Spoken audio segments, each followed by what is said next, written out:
J'ai vu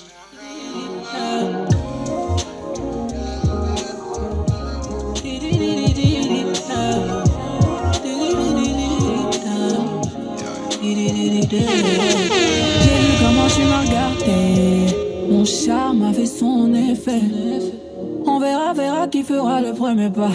En tout cas, ce sera pas moi. On m'a dit t'es dangereux, mais t'es mignon. Ah, plus c'est trop ma comme oh non. Il va me ramener des problèmes.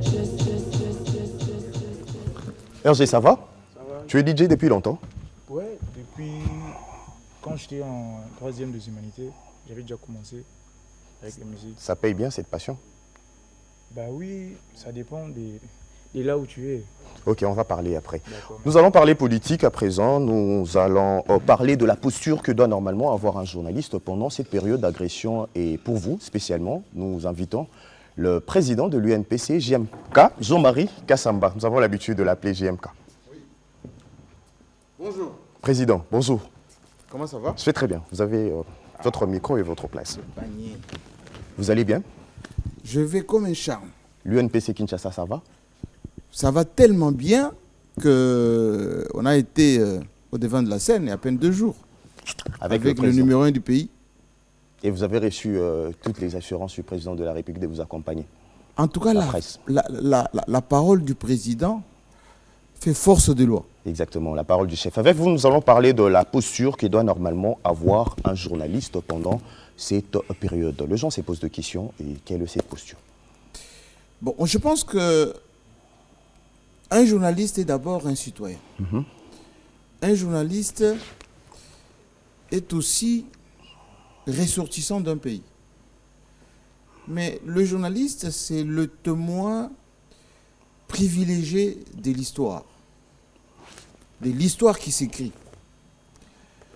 Alors, à ces 3 titres, le journaliste doit à la fois constater, analyser, mais aussi le journaliste accompagne les événements pour que l'opinion soit bien gérée. Quelle posture le journaliste doit aborder? Mais c'est d'abord une posture qui répond à la triptyque de notre métier. Collecter, traiter et diffuser. Quand on dit collecter, ça veut dire on doit faire appel à toutes les sources nécessaires. Sans émotion. Oui, sans émotion, sans manipulation, sans dénaturer et surtout sans propagande. Un bon journaliste, ce n'est pas celui qui fait la propagande. Et donc, collecter veut dire qu'il faut que les gens accèdent suffisamment aux sources. La difficulté que nous avons dans notre pays, c'est que les bonnes sources ne donnent pas les éléments aux journalistes. Et du coup, ceux qui n'ont pas certains privilèges, comme vous, ne pourront pas avoir la matière. Et ils commencent par deviner, par ramasser ce qui est disponible un peu partout. Mais est-ce que pendant cette période, un journaliste est aussi question d'équilibrer, parce qu'il faut créer l'équilibre lorsque vous rédigez un papier, oui. Poser aussi des questions à Paul Kagame? Mais on peut, pas à Paul Kagame directement, mais surtout chercher à savoir les informations que Paul Kagame et ses sbires et ses suppôts utilisent pour déstabiliser notre pays. Dans quoi nous sommes aujourd'hui, M. Gaëtan? Nous sommes dans une situation où la RDC est agressée par les multinationales, les grandes puissances, qui utilisent pour Kagame et le Rwanda, et accessoirement l'Ouganda autrefois, et le Burundi qui est sorti un peu cette logique, comme point de passage. En utilisant quelques Congolais de chez nous, parfois avec une certaine naïveté. Mais la presse congolaise, elle, doit à la fois comprendre tout cela et l'expliquer à l'opinion. C'est ce que nous essayons de faire. Moi, il y a 2 jours, j'étais à l'école supérieure militaire, à l'école de guerre, où avec les stagiaires, pour l'essentiel, il y a 8 pays qui sont invités. Ils ont même visité Télé 50, les images ont circulé Absolument. sur Internet. Ils étaient hier à la RTNC. Oui. Ils sont au nombre de 25. Absolument. Et je leur ai expliqué que la guerre, elle est aussi médiatique. Mhm. Quand les journalistes congolais n'ont pas l'information, ou les informations sur l'histoire du Rwanda, de nos relations, sur les stratégies de déstabilisation qu'utilisent les Rwandais, qui sont soutenus par les multinationales, certains occidentaux, nous ne pouvons pas faire la bonne communication et du coup la bonne guerre médiatique. En parlant de la diffusion, est-ce que le journaliste congolais peut tout diffuser? Par exemple, la position de notre armée dans l'est de la RDC, Non. saquée, stratégique. Non. Qu'est-ce que le journaliste doit normalement faire? D'abord, je voulais vous donner quelques éléments par rapport à ce que les gens doivent faire par rapport à Kagame. Nous devons savoir ce qui s'y fait. Nous devons expliquer ce qu'est réellement le Rwanda. Nous devons expliquer comment ils opèrent. Nous devons, on va dire, dénaturer, déstructurer. Déconstruire, comme le ministre de la Communication a l'habitude de dire. Oui. Déconstruire la philosophie de... Oui, déconstruire. C'est-à-dire que pourquoi l'opinion quelquefois adhère à certaines, excusez-moi le terme, incongruités du Rwanda? C'est parce qu'il n'y a pas suffisamment d'informations. Il y a l'omerta sur certains points. Par exemple, sur la RDC stigmatise les Banyamulenge et les Tutsis.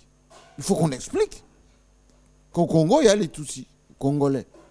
C'est pas un crime de dire qu'il y a des Tutsis congolais. Ils existent. Et il n'est pas interdit de dire qu'on a autant de tribus et aucune tribu n'est majoritaire. Vous voyez? Donc, si on ne dit pas certaines choses, les gens pensent. Alors, vous me dites, est-ce qu'on doit donner toutes les informations sur ce qui se passe? Non. Même les Occidentaux, même ne les font pas. Est-ce que vous savez que l'Ukraine a perdu complètement la guerre, autrement dit, l'OTAN a perdu la guerre vis-à-vis de la Russie? Beaucoup de journalistes en Occident le savent. Ils ont la manifestation des Ukrainiens qui ne sont pas d'accord avec leur président. Ils ont des éléments sur l'armée ukrainienne qui est défaite d'une manière extraordinaire, les armes qui ont été fournies, qui sont aujourd'hui brûlées par la Russie. Il y a des reportages qui sont faits là-bas. Mais quand ils arrivent avec les éléments dans les rédactions, ils les traitent. Pas plus qu'aujourd'hui même, sur les médias, on va dire, français, ils commémorent les 2 ans de guerre. Regardez l'angle qu'ils adoptent. Mais pourquoi nous, lorsqu'il faut défendre notre pays, on mégote sur ça. On essaie de dire, non, si tu dis la vérité, tu soutiens Tshisekedi. Non, ça n'a rien à voir. Parce que la guerre que nous avons sous les yeux, ce n'est pas la guerre contre Tshisekedi, c'est la guerre contre la RDC. Et depuis 30 ans, on nous fait cette guerre. On l'a faite à Mobutu, la guerre. C'est pour ça qu'il est parti. On a tué Musée à cause de ce que nous sommes.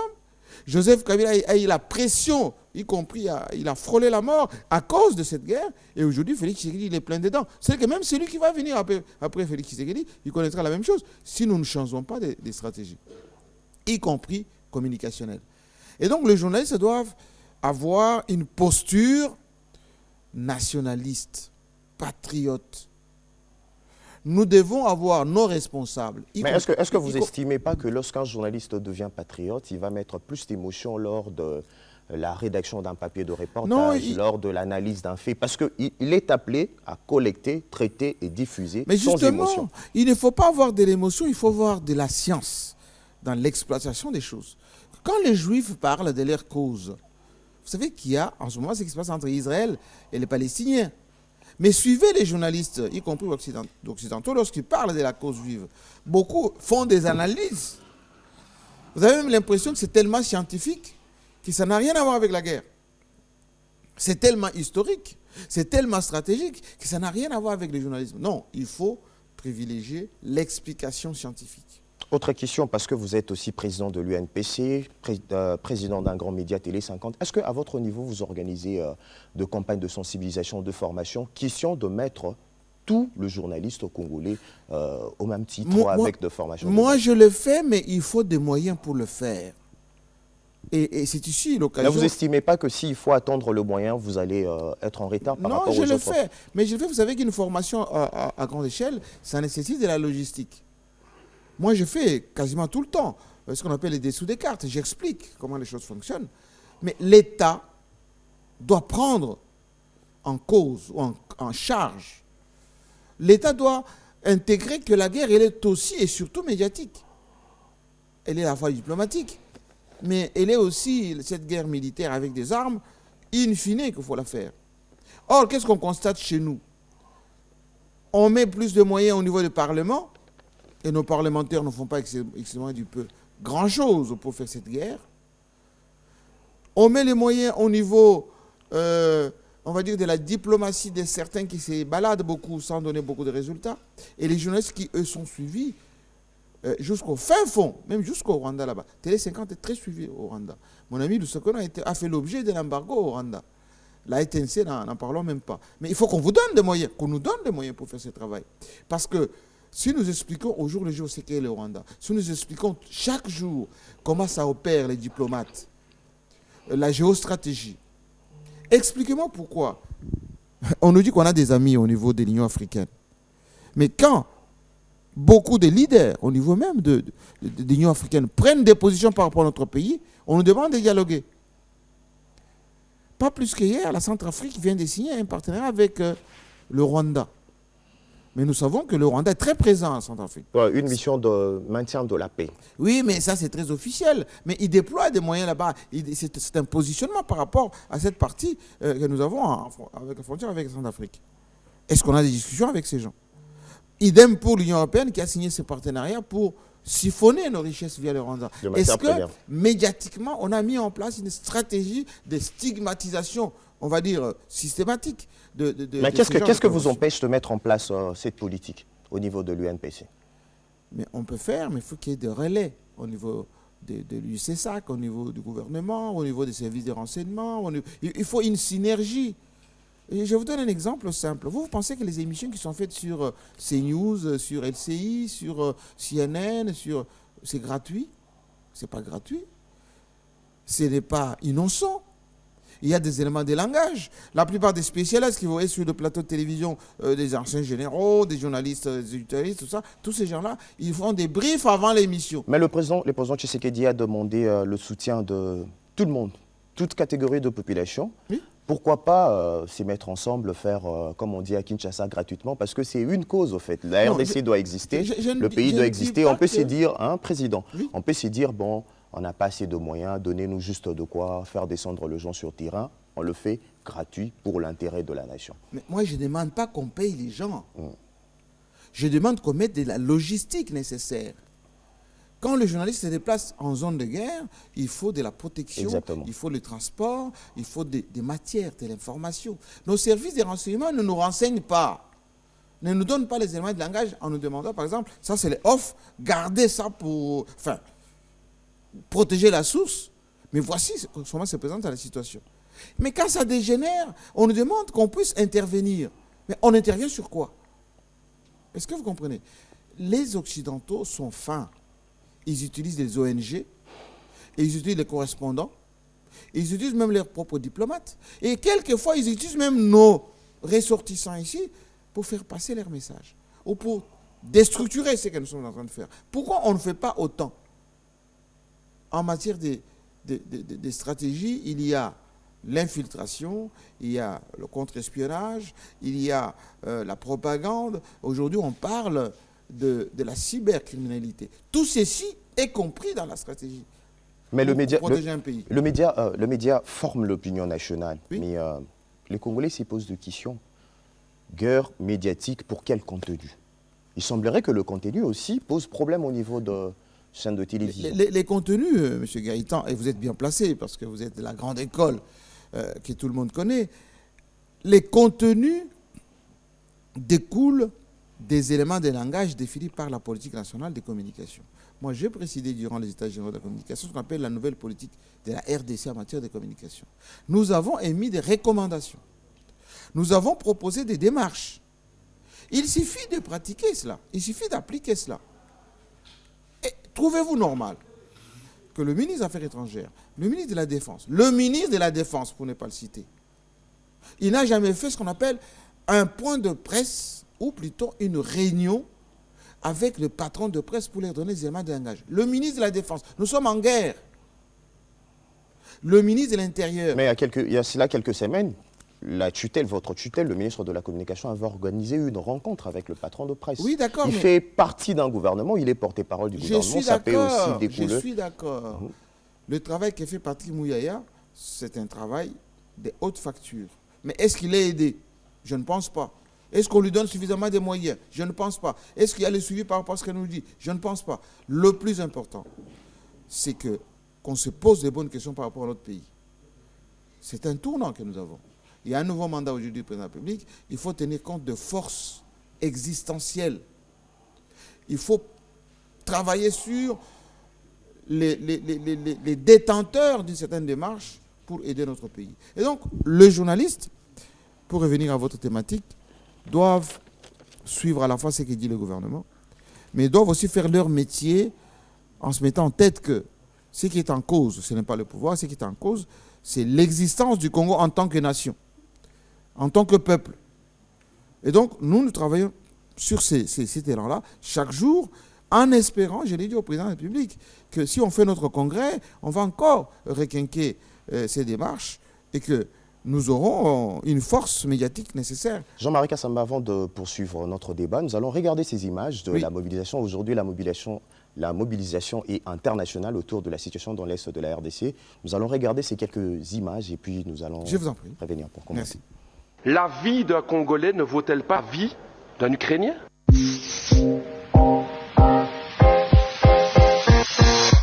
Madame la ministre des Affaires étrangères du Royaume de Belgique, je vous interpelle sur la situation dramatique du peuple congolais.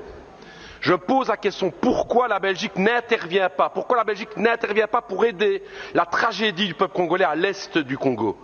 5,4 millions de morts, des centaines de milliers de déplacés, 1 million de réfugiés à Goma, et une responsabilité écrasante qui pointe du doigt le Rwanda présent à l'est du Congo avec son armée. Et que fait la Belgique? Rien. Rien. Comment est-ce possible? Quand la Russie envahit l'Ukraine, à juste titre, c'est la condamnation. Ce sont les sanctions, ce sont les livraisons d'armes à l'Ukraine, mais quand il s'agit de la République démocratique du Congo, rien. On n'aide pas. La vie d'un Congolais ne vaut-elle pas la vie d'un Ukrainien? La vie d'une Congolaise ne vaut pas la vie d'une Ukrainienne? C'est la question que tous les peuples d'Afrique se posent. Pourquoi ce 2 poids 2 mesures? Qu'est-ce qui se passe dans la politique belge aujourd'hui? Alors je vais vous le dire, Madame la Ministre, non seulement la Belgique ne fait rien, non seulement les États-Unis ne font rien, mais je vais me dire plus. Hier encore, l'Union européenne a signé un accord avec le Rwanda. Un accord sur quoi? La gestion durable des matières premières. Nous y sommes. Le coltan, le cobalt, le nickel, le diamant, le cuivre.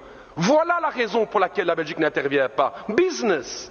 C'est l'argent. C'est ce que mes amis congolais me disaient. J'ai travaillé 2 ans à Kinshasa. Et ils me disaient, Raoul, ce qui se passe en fait avec le Congo, c'est ça, c'est que notre sous-sol est plein de richesses et que l'Occident regarde pour se faire de l'argent. Parce que ce deal avec le Rwanda, soyons clairs, c'est pas du Rwanda que viennent les diamants, c'est pas du Rwanda que vient le cobalt et tout. Tout ça vient de l'Est du Congo. J'ai envie de dire à tous mes camarades congolais, et à l'ensemble des peuples africains, on le voit aujourd'hui, les puissances occidentales ne pensent pas à votre bonheur, elles ne pensent qu'à une seule chose, c'est l'exploitation de votre sous-sol.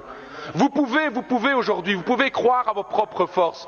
J'ai envie de dire, moi, au peuple congolais, pensez à cette pensée de Patrice Emery Lumumba, cette force du Congo, justement. Pensez à Kwame Nkrumah, justement, le panafricanisme qui doit être là. Pensez à Thomas Sankara, qui disait clairement, effectivement, que les peuples africains peuvent prendre leur destinée en main. Ne comptez pas sur les gouvernements occidentaux pour vous soutenir, mais par contre, les peuples d'Europe sont à vos côtés, les peuples africains, pour vos combats pour une vraie indépendance économique et démocratique. Jean-Marie Kassamba, aujourd'hui, même la presse internationale est mobilisée au sujet de ce qui se passe dans l'Est de la RDC. Il y a cela quelques années, ce n'était pas possible. Quelle est votre lecture par rapport à cette évolution, cette nouvelle manière de voir ce qui se passe dans l'Est de la RDC? Écoutez, moi ça me choque. Ça me choque que c'est un blanc qui parle comme ça. Ça me choque que c'est un occidental qui dit des choses clairement. Et il les dit chez eux. Il est en train de trahir son propre peuple là. Et nous, qu'est-ce qu'on fait ici? On danse. Qu'est-ce qu'on fait ici? On s'intéresse à la vie des opposants. Les services s'intéressent, qui est sorti avec qui a acheté une petite voiture. Regardez, excusez-moi du peu. Là, je le dis en tant que Congolais. Expliquez-moi pourquoi c'est un blanc qui parle comme ça de notre tragédie. Nos morts ne sont même pas vendus. Plus de 10 millions de morts. On ne les vend pas. Les Rwandais vendent son génocide. Les Juifs vendent leur génocide également. Ce qu'on appelle Shoana en hébreu. Et nous, on vend quoi? On vend là, quoi, les élections à 50 000 candidats. On vend quoi, les députés à 21 000 $. On vend quoi? Mais en parlant de la mobilisation générale, vous vous rappelez à cela quelques semaines, de Léopard en Côte d'Ivoire ont mené une très bonne campagne de sensibilisation avec deux signes. Ici aussi en RDC, le membre du gouvernement, le Congolais. Je vous laisse quand même regarder cette image. Deux élèves aussi. Deux élèves sont aujourd'hui mobilisés, question de vous faire aussi comprendre comment est-ce que je vous en prie. La population est mobilisée. Je vous en prie. Mot de la semaine. Fixe. Mot de la semaine. Fixe. Les enseignants, venez devant les enfants ici. Mettez-vous devant les enfants. Mettez-vous ici. Mot de la semaine.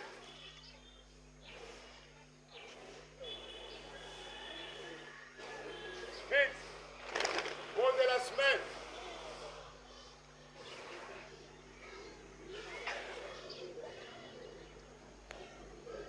Fixe.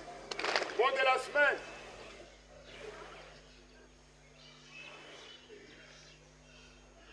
Mot de la semaine. Fixe. Tulobiete kuna na est. Côté ya Goma. Bazoboma batata na biso kuna. Bazoboma ba mama na biso kuna. Bazoboma na bana o bazomela mabele. Bazokata bango mitu na ba Rwandais. Biso tondi mandenge wana.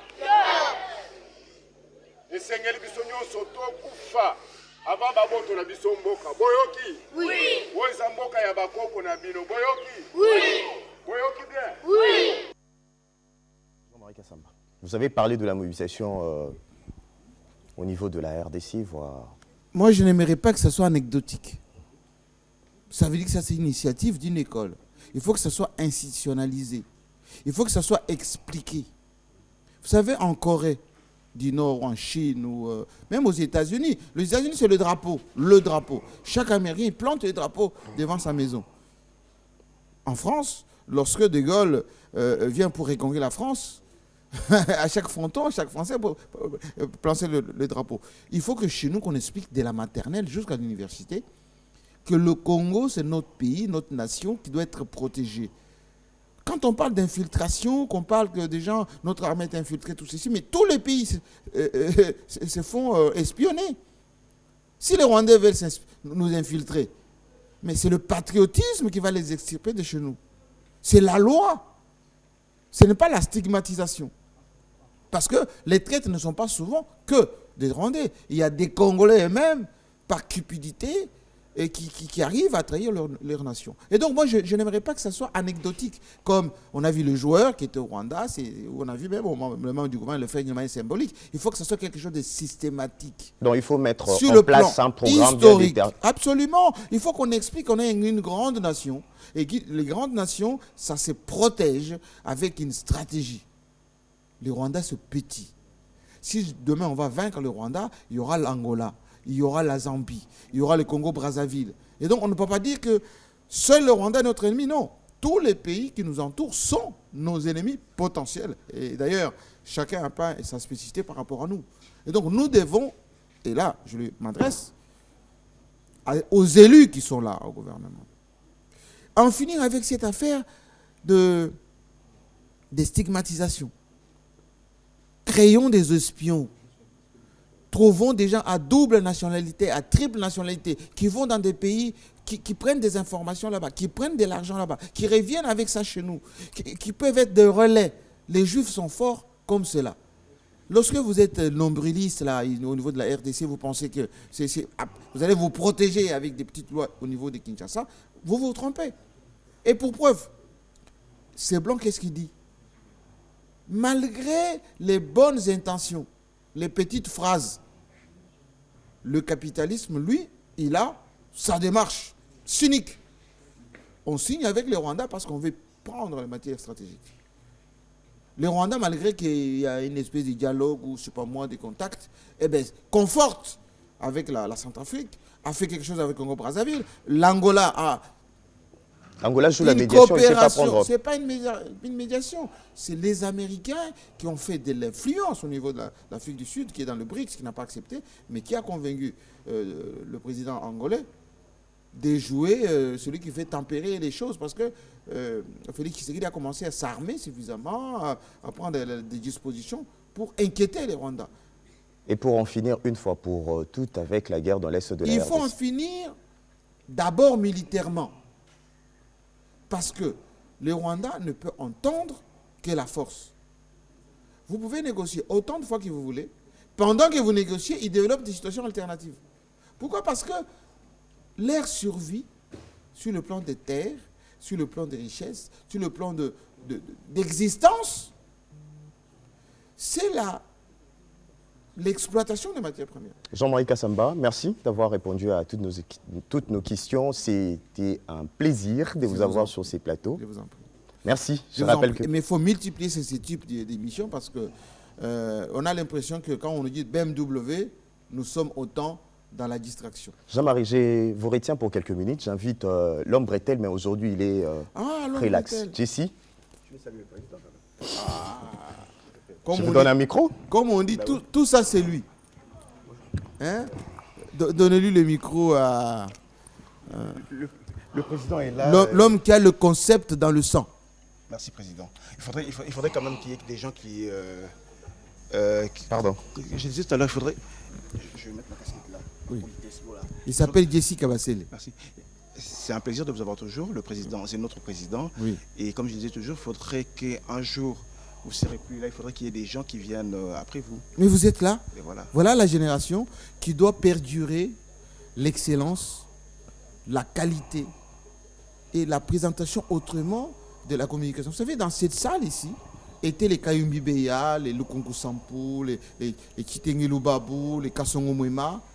C'est vous qui faites la ETNC aujourd'hui. Et faites-la, cette ETNC, avec de l'élégance, avec de la compétence, avec de l'exigence. Et je pense que vous êtes dans cet élan. Mais voilà, moi je suis rentré, je voulais juste, j'ai envie d'emprunter l'expression du président de la République l'année passée qui disait aux Congolais que sachez que les vaches sont gardées.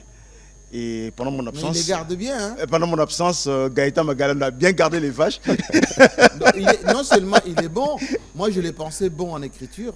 Hein, il vient d'une école. Voilà, il va rougir. Il vient d'une école. Je pensais qu'il était bon en écriture voilà. Parce qu'il rend des reportages très bien. Mais quand je l'ai vu présenter le journal télévisé, j'ai dit, mais enfin, finalement, il est éclectique. Et je suis fier d'être interviewé par lui. Et ça, les gens ne l'ont jamais dit. Il vient d'une école, c'est l'école de Télé 50 de Jean-Marie Kassamba. Je l'ai dit, je me permets de le dire. Oui. Voilà, donc, mais ils sont plus J'ai vu Pop en dehors de l'antenne, qui sera là tout à l'heure. J'ai comme l'impression que tu as envahi mon plateau. Et mon bonheur, c'est ça. Okay. Et je commence même à avoir envie de te chasser de mon plateau pour continuer mon émission. C'est ça l'impérium. Mais voilà. Donc, mais les gens n'aiment pas ça la loi. Voilà. Jean-Marie Kassamba, merci. Merci beaucoup. Merci, président. Bon vent. Le Congo va l'emporter. On est grand, on est fort, on est intelligent. Et moi, je félicite le président qui a réagi très vite pour la libération de... Exactement, moi j'allais poser cette question, je crois que, je ne sais pas si Gaëtan vous l'a posé, je vais poser cette question. Vous avez fait le plaidoyer pour Stani Boujakera. Oui. Le président a promis, j'en prends d'abord son expression, de dire il va foutre son nez. Il a déjà foutu son nez. Alors, c'est quoi la suite? Dans quelques jours, il va connaître la liberté. C'est la machine qui s'est emballée. Et voilà. Moi je suis fier que le président ait répondu aussi d'une manière spontanée. Autant pour Stanis Boujakera, qui est un très bon journaliste, il faut le rappeler, qui fait du bon travail, et autant aussi pour les congrès, pour refonder notre métier, etc. Voilà. Un président de la République, ça doit être aussi tactile. Il dit que j'ai envoyé son plateau, je suis parti. Mais Jean-Marie, moi, président, moi j'ai envie de vous dire quelque chose au nom de tous les journalistes. Il ne faudrait pas qu'on attende le jour où vous ne serez plus là pour vous les dire. Merci. On a la chance, journalistes de Kinshasa, d'avoir un président comme vous, qui se bat matin, midi, soir pour nos intérêts, je sais de quoi je parle, qui se bat pour cette liberté. Quand les journalistes sont inquiétés, vous mettez le vous, c'est-à-dire non seulement le Jean-Marie Kassama, mais vos moyens, vous mettez tout pour les libérations de journalistes. Je voudrais vous dire vraiment merci. Il ne faudrait pas qu'on attende le jour où vous serez sans vie pour dire, dire que non, Jean, non, vous nous avez été cher. Non, Jean-Marie, vous êtes trop cher pour nous et au nom de tout, je me permets de vous dire merci. Merci. Jessica Bassile, merci. Tu peux partir? Je reviendrai. Merci beaucoup. Jean-Marie Kassama, merci. Merci et bon courage Merci. pour Merci. la suite de l'émission. Merci. Le panier revient juste après ceci.